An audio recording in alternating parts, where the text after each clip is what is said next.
আসসালামু আলাইকুম রহমতুল্লাহি বারাকাতুহু। কী অবস্থা, সবাই কেমন আছেন? আশা করি আপনারা সকলে ভালো আছেন। নিয়ে আসলাম আপনাদের জন্য ভালোবাসি তোমায় গল্পের পার্ট 11। আর যারা চ্যানেলে নতুন আছেন তারা এখনই চ্যানেলটি সাবস্ক্রাইব করে বেল আইকনটি প্রেস করে দিবেন। তো চলুন আর বেশি দেরি না করে এখনই শুরু করে দেওয়া যাক আমাদের আজকের ভিডিও। রাফির মা বলল, তোর ফ্যামিলির কাউকে লাগবে না, শুধু তুই পর্যন্ত যথেষ্ট। তুই যখন তোর ফ্যামিলি থেকে বিচ্ছিন্ন তখন ওসব আমরা জানতে চাইবো না। রাইসা বুঝতে পারছে ওনারা কি বলছে, কিন্তু রাফির সাথে বিয়ে মন সায় দিচ্ছে না রাইসার। রাফির মা বলল, তুই এ বাসা থেকে কোথাও যাবি না, 2 দিন পর আমাদের বাসায় নিয়ে যাব। এদিকে রাফি দাঁড়িয়ে দাঁড়িয়ে ওর বাবা মায়ের কথা শুনে অবাক হচ্ছে।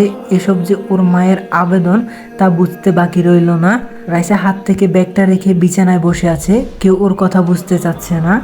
রাফি চেয়ারে বসে আছে আর রাইসা খাটে বসে আছে। এমনটা হবে রাইসা কখনো ভাবতেও পারেনি। আজকে আর রাইসার কান্না পাচ্ছে না, রাগ, দুঃখ, জেদ, ক্ষোভ হচ্ছে নিজের প্রতি। এই অবস্থার জন্য ও নিজেই দায়ী। মা বাবা কখনো ক্ষমা করবে না, বাসায় ফিরে গেলে জায়গা দিবে সেটাও নিশ্চিত না। পুরাই নিরুপায় অবস্থা, কিন্তু এখন যা হচ্ছে তার চেয়ে বাসায় ফিরে যাওয়াই ভালো। মায়া জিনিসটা এখন একদম ভালো লাগে না রাইসার। বিশ্বাস ভেঙেছে একজন আর বিশ্বাস উঠে যায় সবার উপর থেকে, কিংবা দ্বিতীয়বার কাউকে বিশ্বাস করার সাহস হয়ে ওঠে না। কিন্তু রাফিকে এতদিনে যতটুকু চিনেছে তাতে নিঃসন্দেহে বলা যায় ভালো মানুষ, খুব ভালো মেন্টালিটির। কিন্তু হৃদয় তো এমন ছিল, পৃথিবীর সবচেয়ে ভালো মানুষ মনে হতো হৃদয়কে। এখন তো খুব ঠকাইছে, এমনভাবে ঠকাইছে বেঁচে থাকাই অনিশ্চিত হয়ে গেল রাইসার। রাফি যে তাকে ঠকাবে না তার গ্যারান্টি কি? মানুষ এমনি একবার ঠকলে কাউকে বিশ্বাস করার সাহস হয় না। এসব চিন্তা ভাবনায় রাইসা নিজেকে মগ্ন করে ফেলেছে। রাফি এক দৃষ্টিতে ওর দিকে তাকিয়ে আছে। এত কিভাবে ও? মনে হয় পৃথিবীর সব ভাবনা চিন্তা ওর উপর ভর করেছে। একদম উদাস লাগছে রাইসাকে। রাফি তখন বলে উঠল, ঘুমরা মুখে কি ভাবছো রাইসা? রাইসা একটা দীর্ঘশ্বাস ফেলে বলল, আপনি আমায় বিয়ে করতে চান এই তো? রাফি বলল, হুম। রাইসা বলল, কেন বিয়ে করতে চান? রাইসার এমন প্রশ্নে অবাক হয়ে যায় রাফি। এটা আবার কেমন প্রশ্ন? রাফির কাছ থেকে কোনো উত্তর না পেয়ে রাইসা আবার বলল, আমার প্রতি ভালোবাসা নাকি সাময়িক মোহ? রাফি খুব স্বাভাবিকভাবে বলল, ভালোবাসা। কোনো সন্দেহ আছে? রাইসা তখন বলল, কখনো জানতে চেয়েছেন আমি আপনাকে চাই কি না? রাফি দমে যায়। রাইসা ওকে এমন প্রশ্ন করবে আশা করেনি। রাফি ঠোঁটের কোণে হাসি টেনে বলল, আমি জেনেছি তোমায়।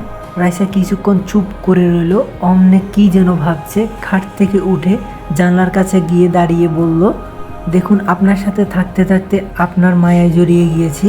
হোক সেটা ভালোবাসা, আমি চাই না সেটা পূর্ণতা পাক। আসলে আমি আপনাকে বিয়ে করতে পারবো না। জীবনের প্রতি খুব অনীহা আমার। 7বার সুইসাইড করার ট্রাই করছি, কিন্তু পাপ পুণ্যর হিসাব করে ব্যর্থ হয়েছি বারবার। আমি এই ব্যর্থতা, কষ্ট, দুঃখ, অনিশ্চয়তা নিয়ে কারো লাইফের সাথে জড়াতে পারবো না। রাফি তখন বলল, তুমি বিয়ে করতে রাজি না এই তো? রাইসা বলল, হুম। রাফি তখন বলল, আমি তোমায় বাধ্য করব না, কিন্তু রাইসা সত্যি খুব বেশি ভালোবাসি। এতটাই বেশি ভালোবাসি যে তুমি আমার শরীরের শিরার উপশিরায় মিশে গিয়েছ। তুমি আমার অভ্যাসে পরিণত হয়েছ। রাইসা নামক অনুভূতি আমার পুরো মনটাকে বশ করে রেখেছে। হ্যাঁ, তোমার লাইফ, তোমার সিদ্ধান্ত নেওয়ার অধিকার আছে। যদি ইচ্ছে হয় ফিরে এসো। বাবা মা হয়তো বিয়ের আয়োজন শুরু করে দিয়েছে, তাদের কি বলবো জানি না। রাফির গলা আটকে যাচ্ছে, বুকের ভেতরটা ক্ষত বিক্ষত হয়ে যাচ্ছে, চোখের কোণে জল ছলছল করছে। চোখের পলকেই পড়তে যাবে হয়তো। আর সবটাই উপলব্ধি করতে পারছে রাইসা। রাফি দীর্ঘ নিঃশ্বাস ফেলে আবার বলল, যে তোমায় ঠকালো, তোমার বিশ্বাস ভাঙলো, তার জন্য আমায় ফিরিয়ে দিলে? ভেবে দেখো আমি কি বিশ্বাসের যোগ্য না? আমি তোমার ভাবনার জন্য সময় দিচ্ছি, কালকে সকালে ভেবে চিনতে বলো। রাফি রাইসার দিকে আর না তাকিয়ে রুম থেকে চলে গেল। এই মুহূর্তে নিজেকে সবচেয়ে বেশি অপরাধী মনে হচ্ছে রাফির। রাইসা এভাবে ফিরিয়ে দিবে ভাবতেও পারেনি। আর মা বাবাকে একদম বিয়ের আয়োজন করে ফেলবে। রাফির মা হাসি খুশি মুখে জিজ্ঞেস করলো, এবার খুশি তো তুই? আগামী 4-5 দিনের মধ্যে বিয়ে, হুট করে সব আয়োজন, বুঝিস তো অনেক ঝামেলা। কথা বলার মাঝে রাফির মুখের দিকে তাকিয়ে থেমে যায়। রাফির মা বলল, কী রে, কী হয়েছে তোর? সব ঠিক আছে তোর? এমন লাগছে কেন তোকে? রাফি এই মুহূর্তে মোটেও কথা বলতে ইচ্ছে হচ্ছে না। আর মায়ের কথার উত্তর না দিলে একটার পর একটা প্রশ্ন করেই যাবে। তখন রাফি বলল, আম্মু রাতে ঘুম হয়নি তো, তাই খারাপ লাগছে। রাফির মাথায় হাত বুলিয়ে দিয়ে বলল, আচ্ছা বাবা, রুমে গিয়ে রেস্ট নে। রাফি রুমে চলে আসে। এদিকে মিমের মা মিমকে নিয়ে চলে গেছে। মা বাবাকে কিভাবে এসব বলবে ভেবে পাচ্ছে না রাইসা। আর বিয়ে এভাবে ভেঙে গেছে তা জানলে ফুফুও বাবা মাকে অনেক কথা শোনাবে। রাইসার উপর প্রচণ্ড ঘৃণা হচ্ছে রাফির। তারপর একটা ঘুমের ওষুধ খেয়ে নিশ্চিন্তে ঘুমিয়ে আছে রাফি।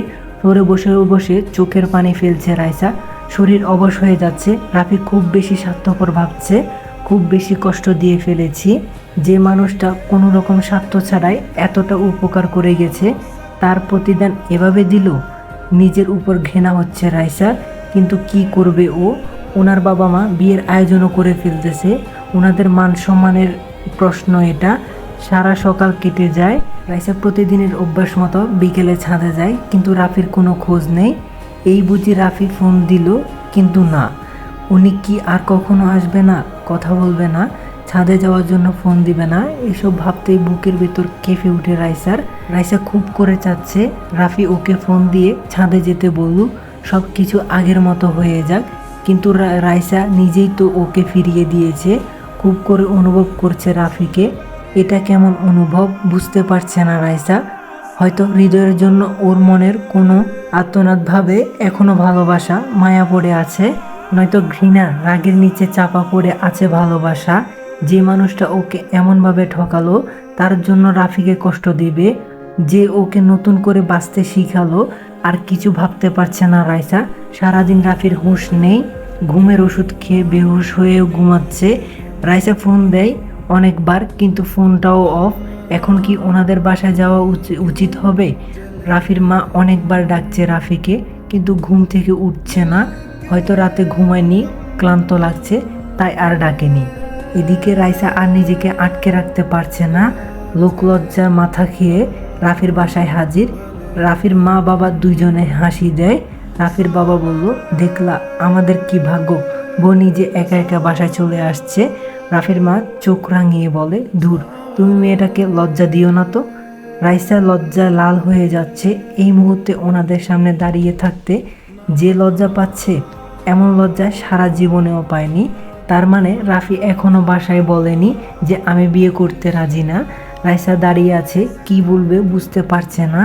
রাফির মা তখন বলল, রাইসা দাঁড়িয়ে আছো কেন, বসো মা। আরে লজ্জা পেতে হবে না, মা বাবার কাছে আবার কিসের লজ্জা। রাইসা এবার কিছুটা ইজি ফিল করছে।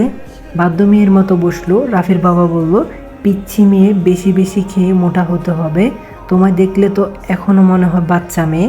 রাফের মা বলল, এই তুমি চুপ করবে, পিচ্ছি ভালো। রাইসাকে একদম ফুতুল ফুতুল লাগে আমার কাছে। রাইসা ওনাদের কথা শুনে ভীষণ লজ্জা পাচ্ছে। ওনারা কত কিভাবে আমাকে নিয়ে ওনাদের কাছে কিভাবে রাফির কথা জিজ্ঞেস করবে ভেবে পাচ্ছে না। রাফির মা রাইসার ভাবনাটা বুঝতে পারছে, আর তখন বলল, রাইসা, প্রীতম সেই কখন থেকে মরার মতো ঘুমাচ্ছে, ওকে একটু ডেকে তুলো তো। রাইসা যেন এই কথাটারই অপেক্ষা করছে, মাথা নিচু করে বলল, আচ্ছা। রাইসা দ্রুত পায়ে হেঁটে রাফির রুমে গেল। গিয়ে দেখে এখনও ঘুমাচ্ছে। নিশ্চয়ই ওষুধ খেয়ে ঘুমাচ্ছে। ইস, কি মায়া ভরা মুখ। রাইসা পা টিপি টিপি প্রীতমের কাছে গেল। ওর মাথার কাছে বসছে, মাথায় হাত দিয়ে দেখে গায়ে জ্বর নেই। তার মানে ঘুমের ওষুধে খেয়েছে, আমি শিওর। অনেকক্ষণ রাফির দিকে তাকিয়েছিল। রাফির চুলগুলো ধরে টানছে, খুব সুন্দর ঘ্রাণ আসছে ওনার চুল থেকে।